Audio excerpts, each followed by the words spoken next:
All of Affect Autism's podcasts are produced and edited by Daria Brown. Please note that the views expressed during all episodes are solely those of the individuals involved, do not constitute educational or medical advice, and do not necessarily reflect the views of Affect Autism, Daria Brown, nor ICDL and associated parties. Listeners should consult with professionals familiar with their individual circumstances for specific support. You're listening to the We Chose Play podcast from Affect Autism, where affect is the #1 tool we use in supporting development through playful interactions. Welcome. I'm Daria Brown. This is Affect Autism, and I am the parent advocate at ICDL, which is the Interdisciplinary Council on Development and Learning, the home of DIRFloortime, which is what we talk about here at Affect Autism. And this week we have with us occupational therapist Stephanie Peters. She is with ICDL Livingston, the Floortime Therapy Center. And during the COVID, she's been doing a lot of online coaching with parents. And we're here today to discuss the realization phase. And before I get into what that is, welcome, Stephanie. It's nice to have you. Thank you for having me. And Stephanie's been an occupational therapist for almost 8 years now. Let's talk about what this realization phase is. Because as a parent myself of an autistic son, I know that this was a big part of my own growth after our son's diagnosis. As the listeners may or may not know, ICDL and Affect Autism host a parent online support group every Monday afternoon at 1 p.m. Eastern.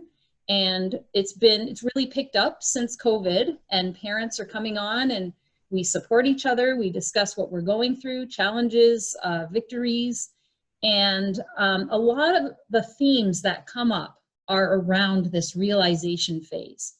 And what I'll say is, to describe it as an overview, is getting used to the new normal, perhaps, once you have a child who has a disability, a diagnosed disability, having that phase where it takes time to let go of the expectations that you had and to see the child in front of you and really help that child thrive and support that child through any challenges and celebrate with them who they are.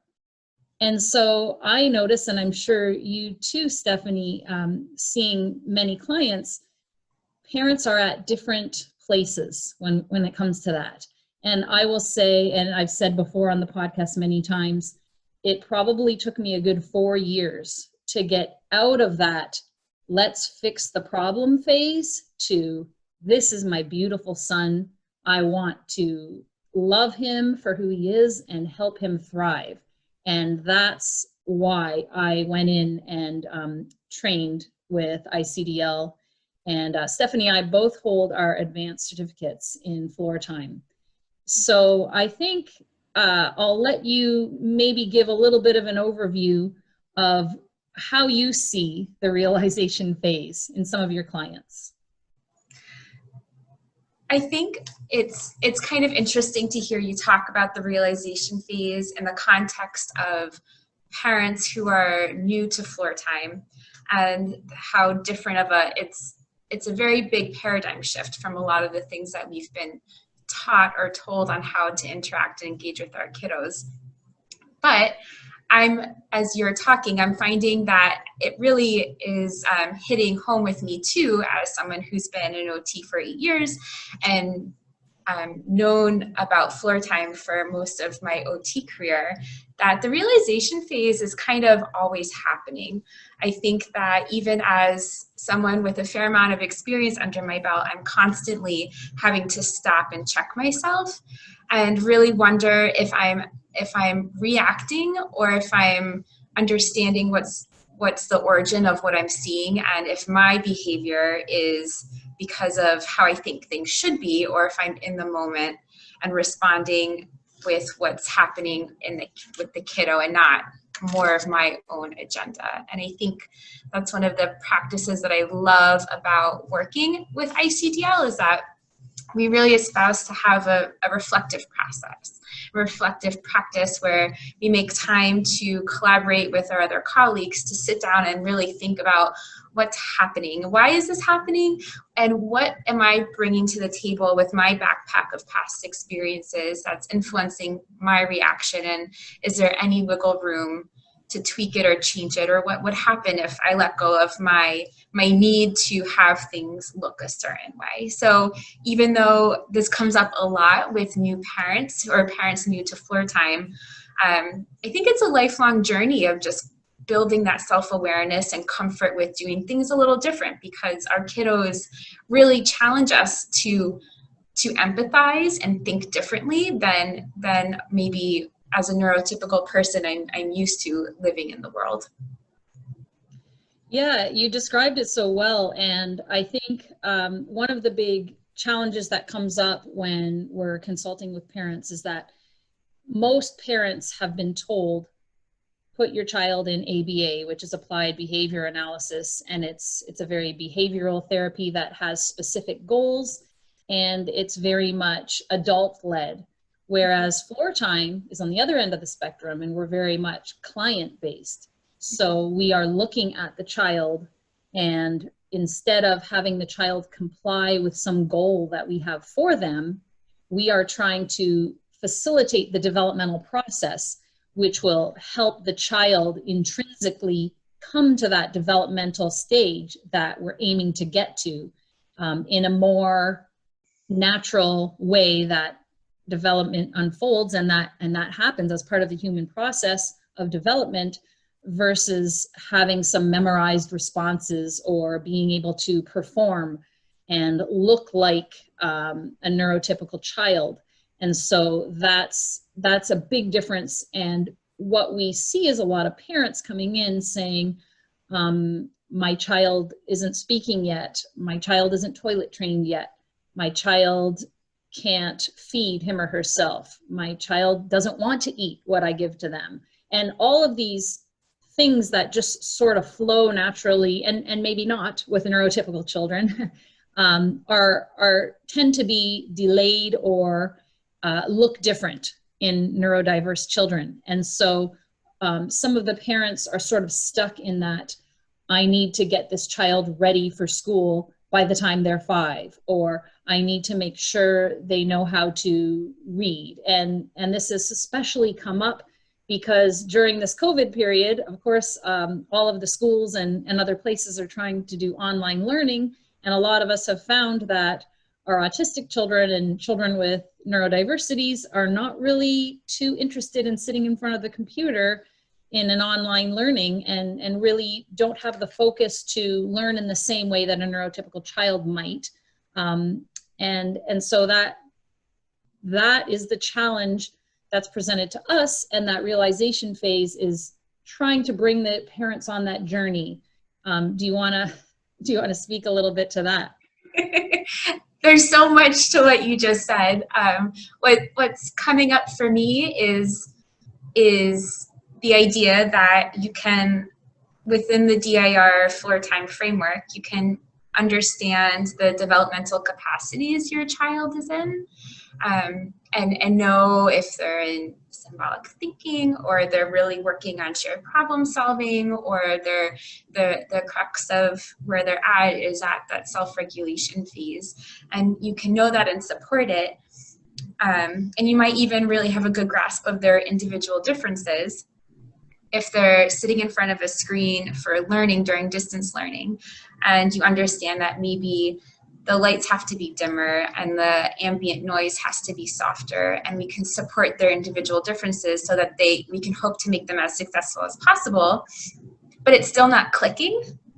I find that the thinking about the relationship is often the missing piece, and that's where the realization phase kind of comes in, where especially with distance learning, we have an agenda, right? We want our kids to learn and flourish, And we have specific academic goals that we're hoping to achieve, but sometimes it's just not working. It's like pulling teeth out, where we're just like doing everything we can to get our kiddos to doing the things that we know will help to accomplish these goals, but it's just not working, right? And so I think that's the problem. What do we do about that? How can we support the R and the relationship so that we can get that engagement and curiosity and foster that intrinsic motivation to want to learn? That's the hard part. We know how kids learn and we know how to get them from A to B, but to help our kiddos want to get from A to B and have it be as seamless or natural and fun as possible is really the challenge, right? Yeah, and just for listeners that might be new to the podcast, we are talking about DIRFloortime, which is the developmental individual differences relationship-based model created originally by Dr. Greenspan and developed by him and his colleagues over the 70s, 80s, 90s. And it really is what Stephanie said, really meeting your child where they're at through this warm, safe, loving relationship, the R, where they're at developmentally, the D, while respecting the I, the individual differences. So when we're with a child that we have expectations for that maybe are above where they are developmentally and not above in a superior sense, but maybe ahead in time of where they are developmentally, then it's like us going and sitting in a master's program in astrophysics. I don't know if you're an astrophysicist, Stephanie, by hobby, but for me, that would be way above my head.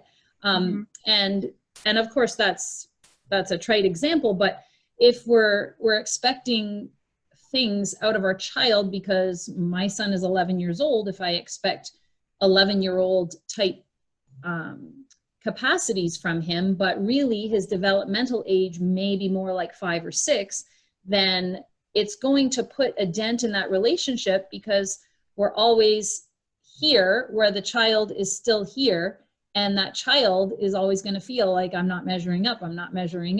And it's about looking through a different lens, because when we're looking at our child like they're not measuring up, that kind of clouds everything that we do and the way we interact with them.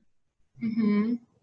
Especially if our kiddos are feeling like they're not measuring up, and then we start to see more stress responses like avoiding or running away or getting stuck. I'm using air quotes to emphasize stuck, but with more repetitive self-soothing type of things like YouTube videos or familiar games that are kind of on a loop, and recognizing that those are stress responses to something not meeting them where they're at. And then what? And then what do we do? So it becomes a complex circle of a lot of different components that have to align to support each other to continue moving up. Yeah, so I think, parents always really want this 1, 2, 3 instruction guide, which is really hard to give because every child's different, and floor time isn't about instructions. It's more about being in the moment, attuning to your child. Where is your child at developmentally, emotionally? Try and enter their world, respect their interests and meet them where they are, and then help them and guide them from there.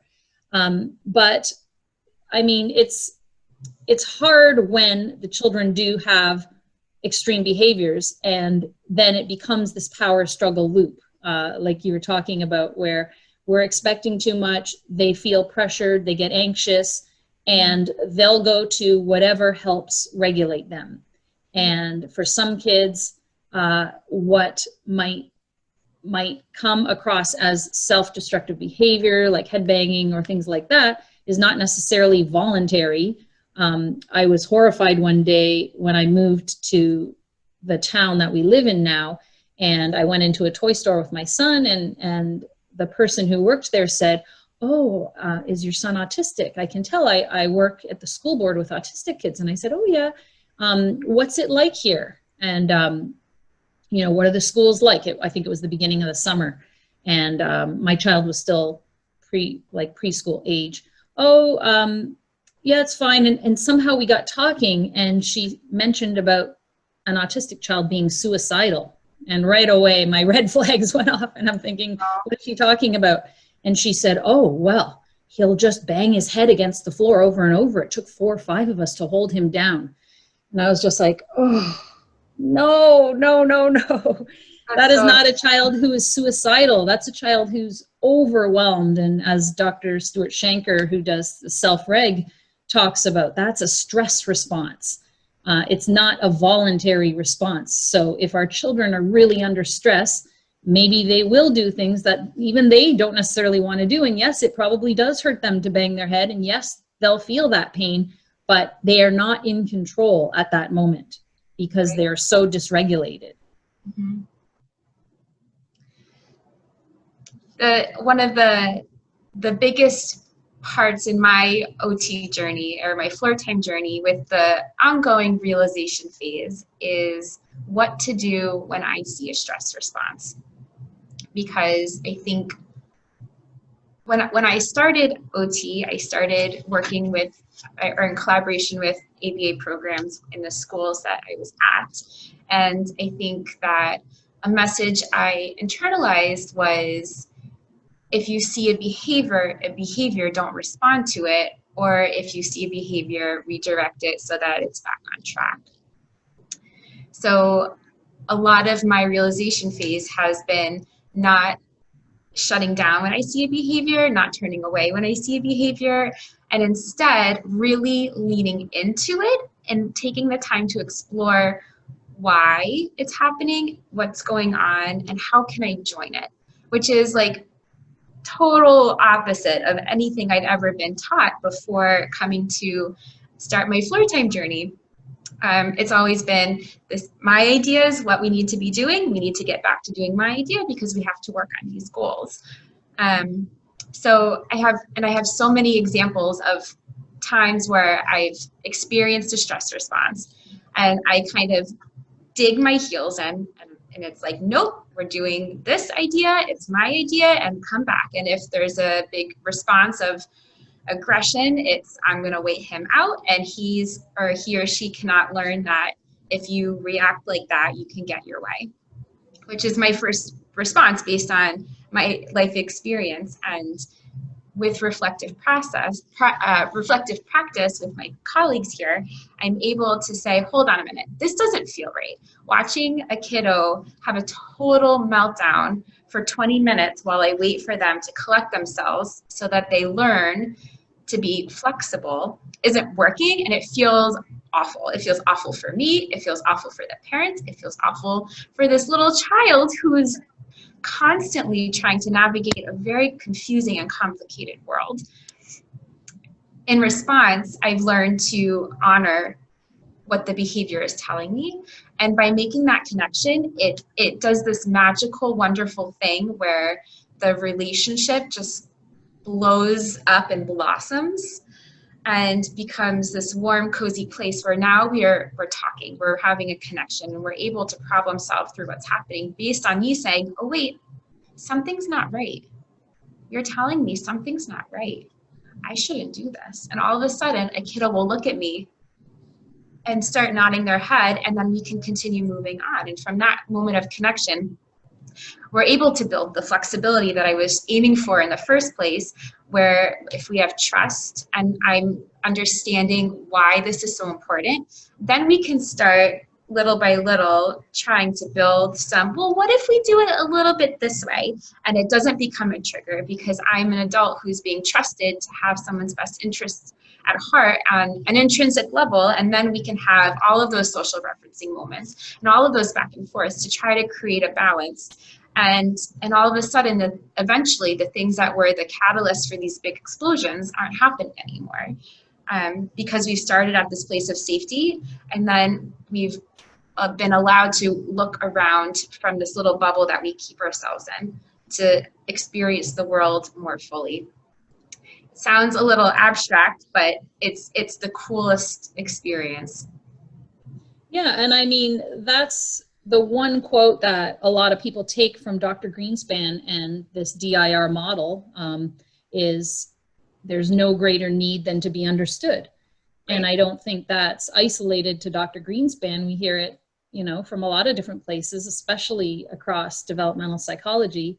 There really is no better feeling than to be understood. And if we as caregivers can't understand our own children, that's really hard for them to feel safe and to trust us and to want to do the things that we want to do with them as well. And you made a very important distinction there, saying, my ideas, and we need to do my goals. And I think that's where some parents have to get over that hurdle of, okay, I'm paying for speech and language therapy, I'm paying for occupational therapy. These are the goals. That usually the therapist sits down with the parent and says, what are your goals for your child? I want my child to blah, blah, blah, blah. And I remember thinking, like, when I was approached by my therapist, thinking, well, I don't know, I just want my child to grow and develop, right? Like, what do you mean? And then they would say, well, he has challenges with motor planning and sequencing. He has auditory processing issues. He has blah, blah, blah, blah. So, okay, yeah, eventually, those will, come along. But I didn't like those kinds of goals where child will hold a spoon and eat. Child will be toilet trained, because all of those kinds of things I just figure will come eventually. That's not the goal for my child. The goal for my child is to be a person who can think, relate, and communicate with other people, have that idea of abstract thought and creativity.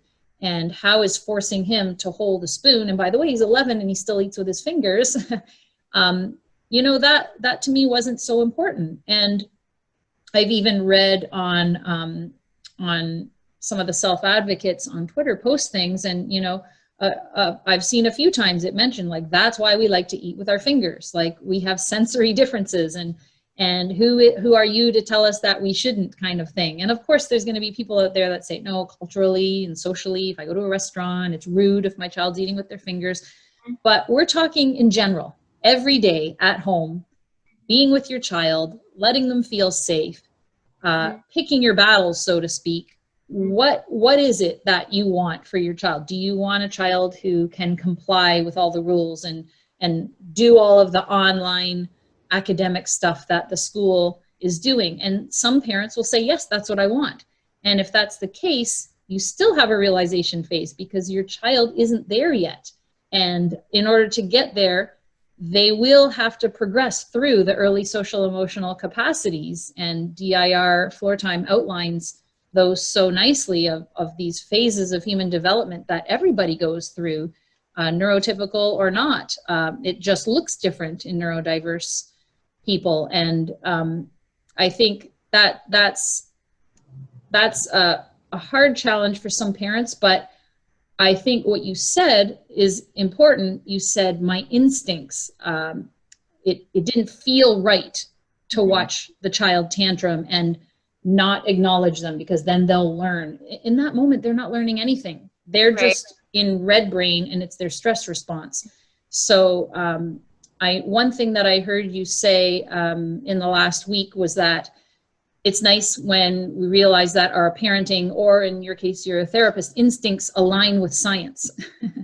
And that's what a lot of neuroscience is telling us, that, if you can see that through a scanner, brain scanner, whatever methods they've determined this, that the child is just in fight or flight, then we know that that's not a condition for learning. They cannot learn. They're just in fight or flight.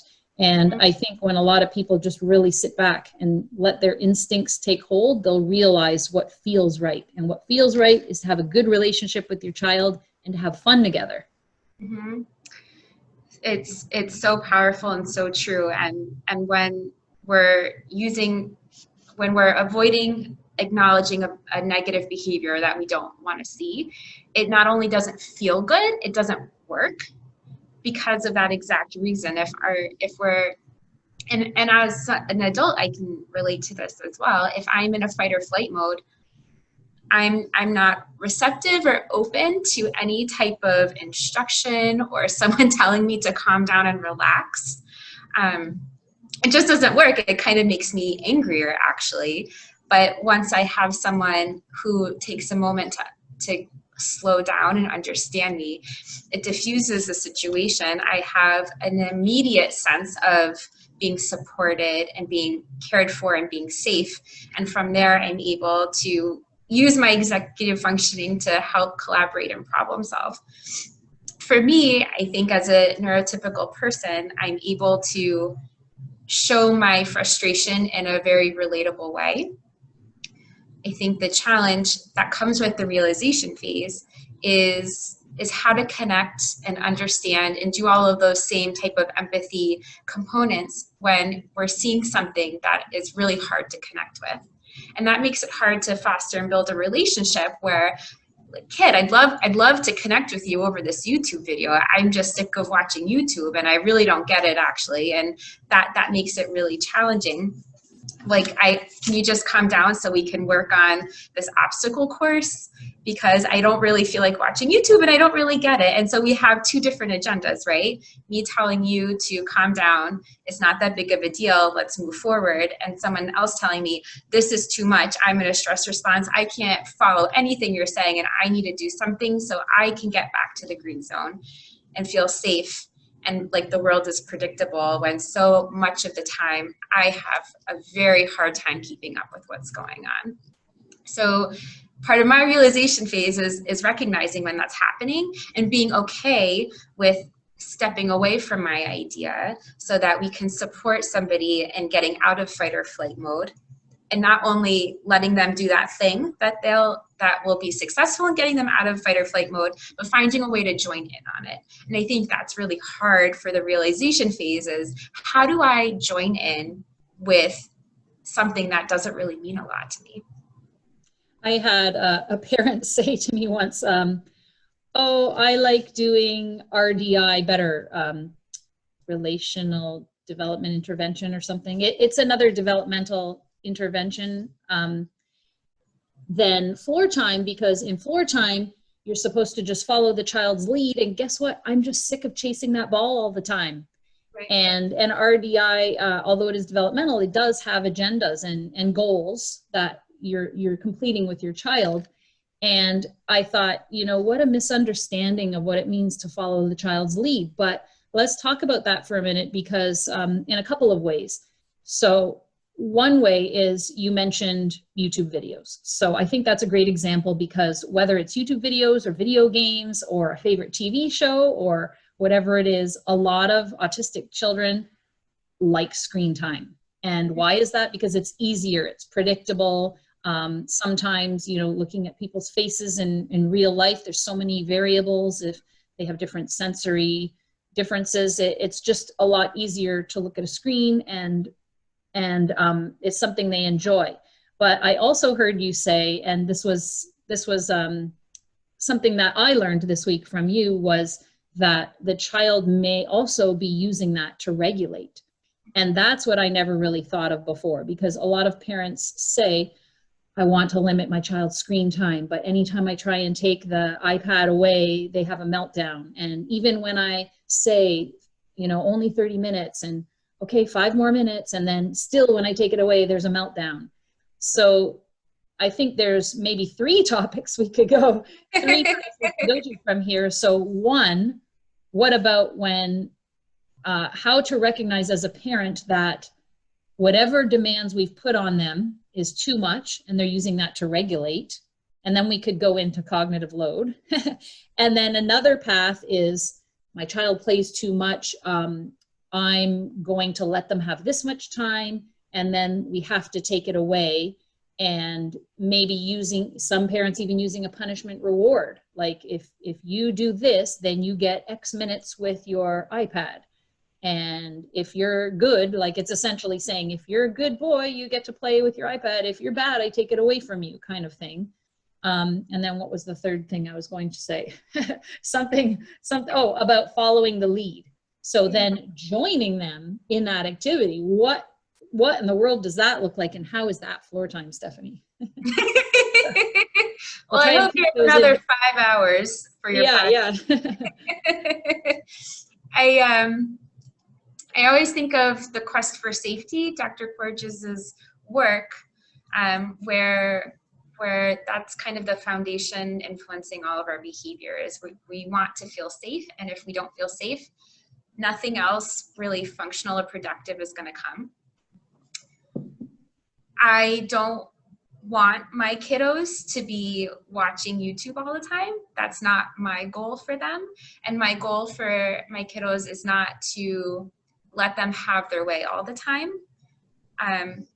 It might look the same, but the rationale behind it is very different. I think that's another hiccup that happens a lot in the realization phase is it looks like you're just letting them have their way. My rationale for letting someone go watch YouTube is that I'm recognizing that it's probably a sign that they have no energy left and they need a break, or that something has been too hard and I've maxed out their cognitive load, which is kind of the same thing, or we've kind of went way beyond the point of max out our cognitive load and we're feeling really stressed and we need to go back to doing something really relaxing and calming and predictable. Like any adult would do at the end of a long work day or at the end of a long week. We want our downtime and our alone time, and sometimes it's going to look the same every day because we like the things that we like. The challenge is joining in on that and doing your detective work to figure out what about that is so funny or fun or relaxing for them. So this week I worked with a kiddo who loves YouTube videos, and I noticed that the YouTube videos he watched had a common theme in two videos where an animal or person sat on a chair and it broke and they fell.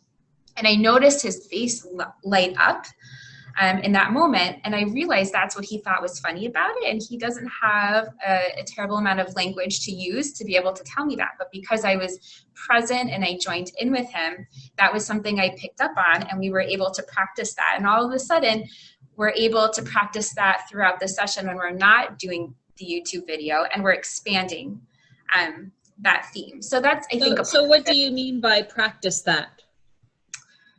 Well, first so while we're watching YouTube, I have one of the parents in, and we're really leaning into the YouTube experience. We're oohing and eyeing at all the cool things that we're seeing on the screen. We're so into the songs. We're sharing that joy of this is awesome and this is fun and we're together. And I love that we're sharing this experience together.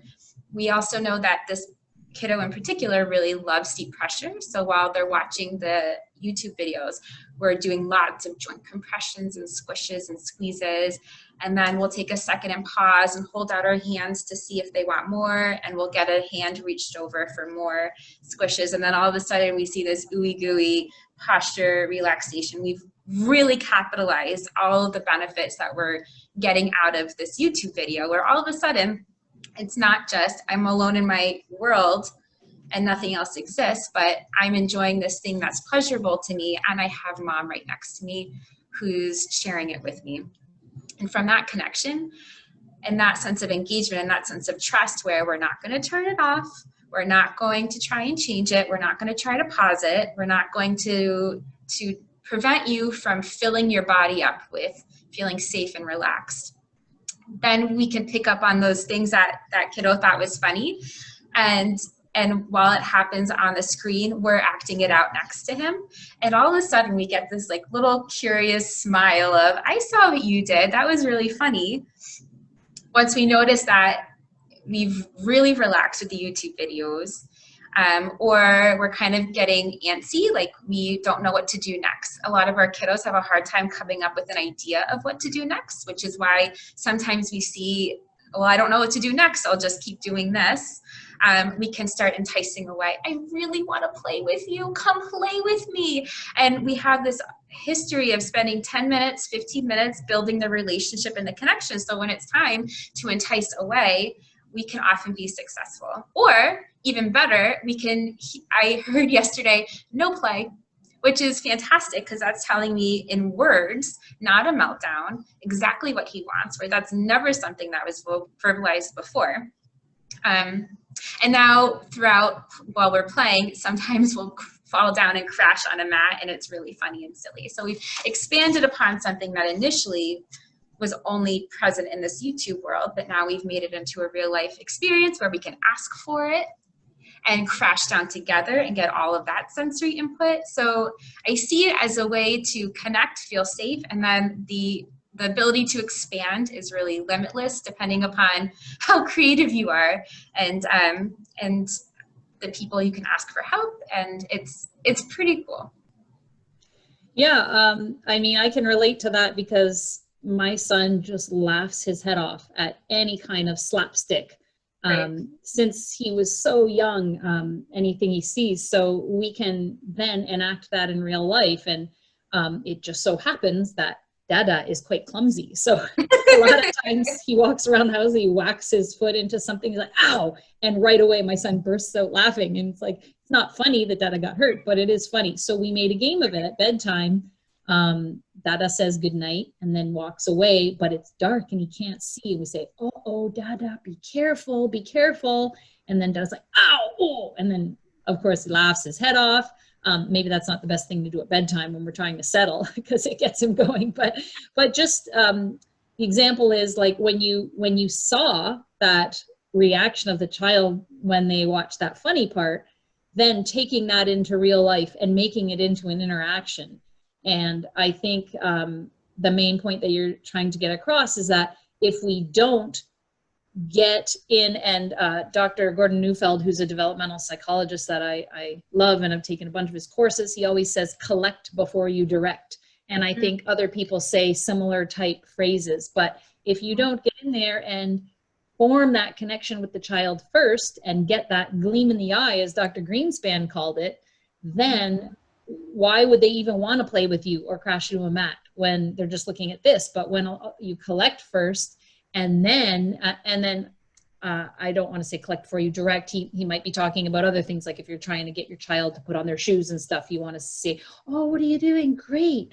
Oh, it's time to go now, and then direct them, because he's not talking about, he's talking about neurotypical children typically.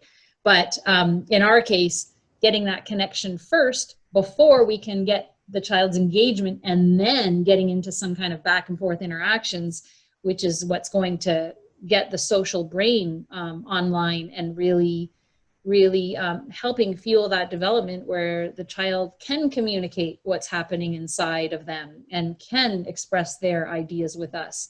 And you know, I like how you've said before too, that we want to try and stop that idea of, if we do start enacting the crashing into the mat, then instead we don't want to then just keep doing it over and over. We still keep wanting to look to the child for their idea and just being more like a supporting actor in that movie that they are directing. So following their lead is like finding that emotional gleam in their eye, that whatever brings them that gleam in their eye, and then being a supporting role in that idea, facilitating playful interactions back and forth. Mm-hmm. Yeah.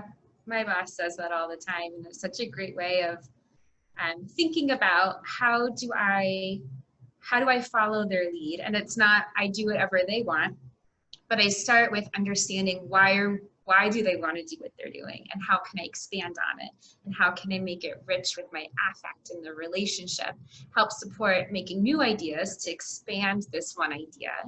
And then all of a sudden we're playing and we're not stuck in front of a YouTube video for the whole session. It's the relationship. It's so powerful when you approach it like that.